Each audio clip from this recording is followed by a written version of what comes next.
Hello, I'm Karl Greenwood. I put on a post not so long ago, maybe 3 days ago, all about mindfulness. It was just a little cartoon, mindful, as in your mind is full of all the disasters that can happen, all the things that you've read about or heard about or imagined, and mindfulness, which is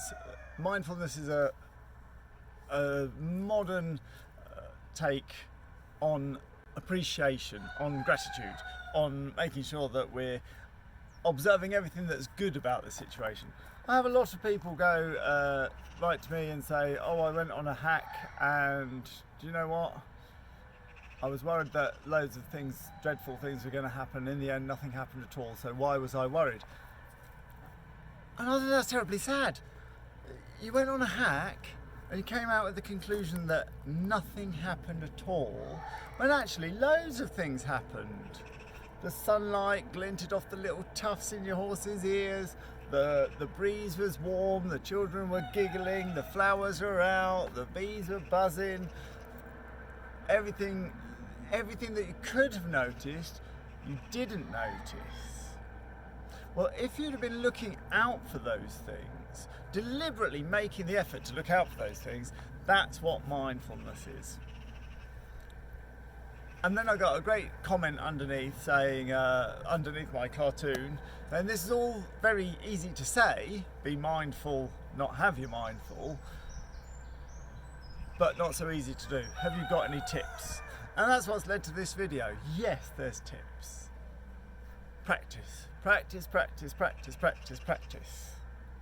And it takes effort, which is fair enough. We obviously we'll take the path of least resistance, and we often find it easiest to allow ourselves to slip into the old habits of thinking negatively. It's a lot easier to allow yourself to slip into an old and established pathway of behaviour than it is to go to the effort of going, right, stop that, I'm going to get a new way of thinking. It is effort. Not everybody can be bothered to go to the effort. So this is my tip to become mindful.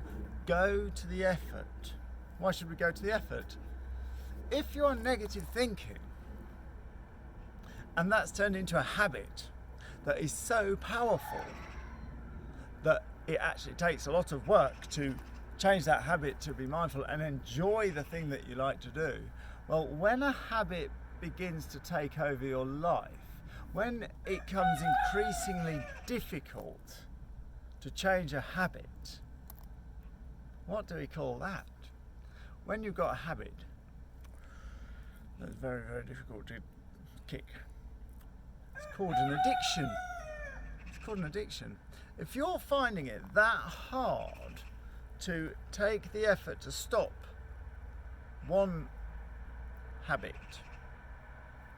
in order to enjoy your life more, if negative thinking is taking over your life, that's not a habit, that's an addiction. And if you've got an addiction, then it is time to do work. Only you can decide this. I don't know, maybe I'm being a bit harsh, but I'm not. If you're caught in the cycle of addiction to negative thinking, then it's time to do some work.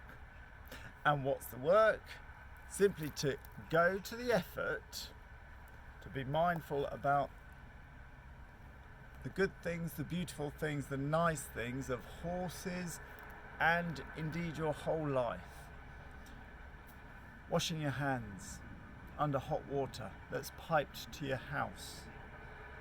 The sensation of that lovely warm water running, being able to be clean, being able to have those luxuries.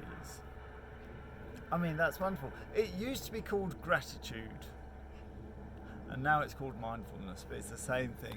Being grateful for the things that you do have, like really, really appreciative.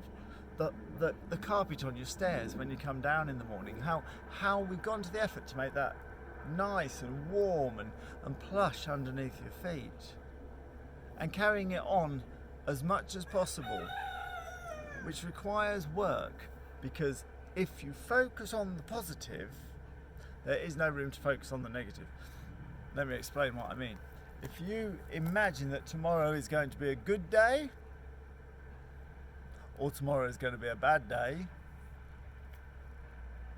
You might be right, who knows? But you can't imagine both. You can't imagine that tomorrow is going to be a good day and a bad day. You have to choose one.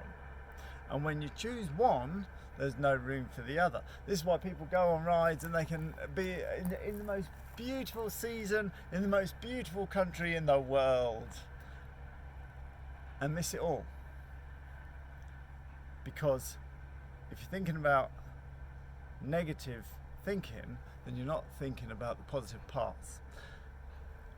I'd just like to clarify that negative thinking is not the same as thinking about the negative.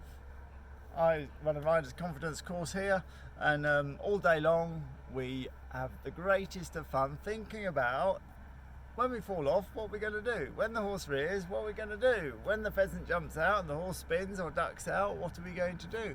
Always thinking about the negative, but not in a negative thinking kind of way. I'm sure that you know the difference. So here we are.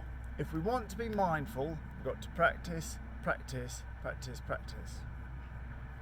Let me steal a little bit from Tony Robbins. He's got a little sketch where he says, look around the room, he gets the whole audience, look around the room, I'm going to count to 5 and you're going to see everything that's red.